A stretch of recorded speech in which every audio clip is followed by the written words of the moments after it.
Welcome back, everyone. Another episode of Coffee with the Commish. Appreciate everybody's patience and still supporting and tuning in the last couple of days, even though I was shooting from a hotel. I was traveling for the Super Bowl. But as you can see, back in my home office. Yesterday, we went 1-2. Luka Doncic got hooked on his assist. He had 6 actual assists, but he had the 14 potential assists. So not upset with the read in any way.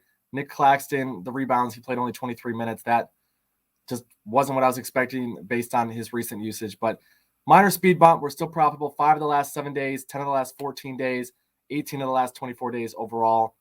Without further ado, we'll just get back into it today. Got 3 more plays. Share my screen so you guys can see.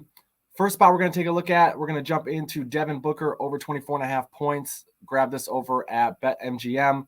As you can see, he did not get to this number either of the first 2 games since he's been back from injury.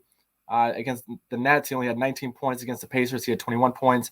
But as you can see, it's been more due to a lack of efficiency than it has been to a lack of opportunity.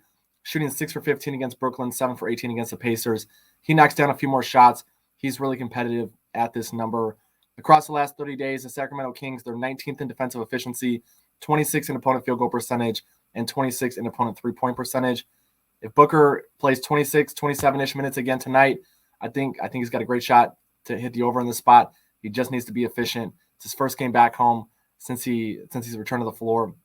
Again, over 24.5 points over at BetMGM. Second spot we're going to go to, we can use props.cash for this one. We're going to look at Damian Lillard. We are going under 35.5 points. As you can see on the season, very low hit rate.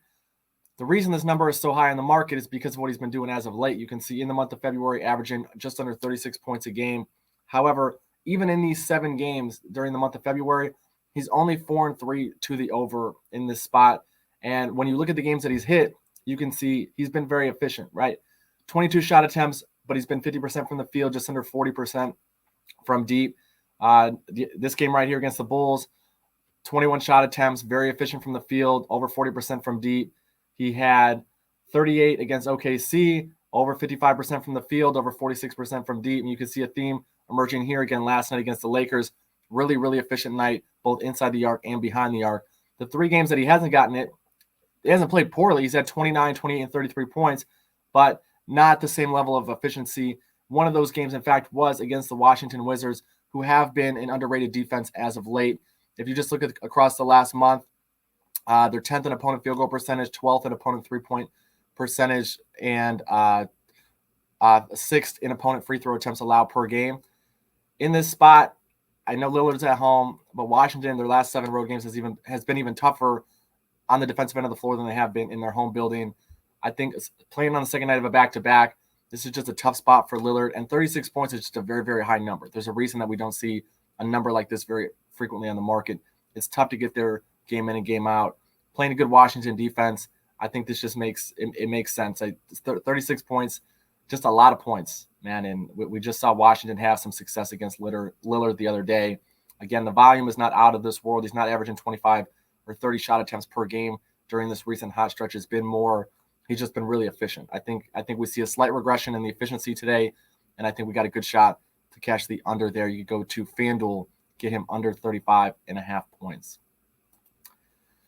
Third spot we're going to go to our guy Pascal Siakam, who has just been nothing but fantastic to us on this current homestand that the Raptors are on.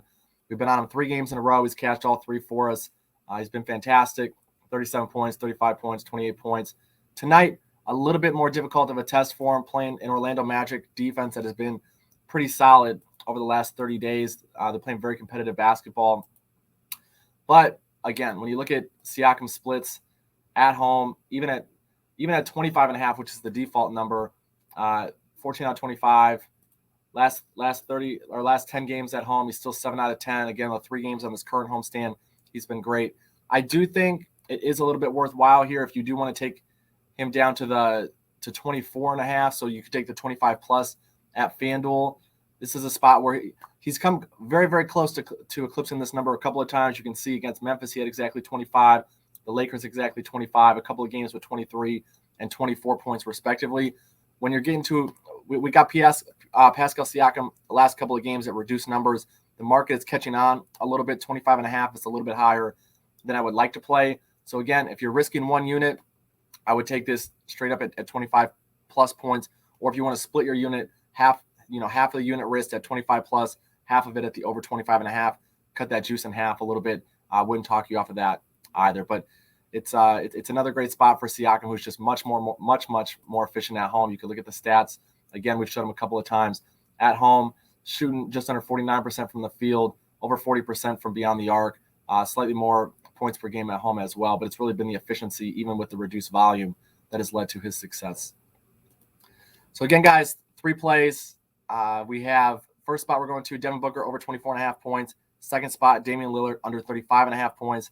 Third spot, Siakam 25 plus points. Again, wouldn't talk you off of the over 25.5, but maybe take that as a half unit or split your investment in those 2 spots. But best of luck, everyone. Hopefully we're back recapping a winning day tomorrow. See you.